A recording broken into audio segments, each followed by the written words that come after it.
we've already, before we've even heard testimony from the people in the city of Tshwane, seen the firing of Action SA's MMC, Kgolofelo Marode, and the suspension of the CFO, Gareth Nisi, for their role in tender rigging.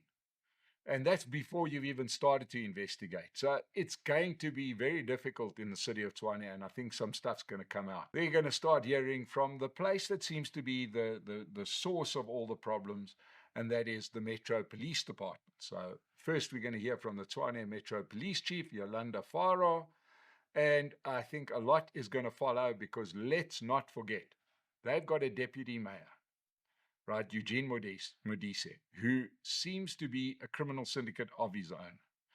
All the allegations are there that this guy has been getting tenders from government forever, and he's not really a politician. He's more what we love to call in South Africa a businessman, right?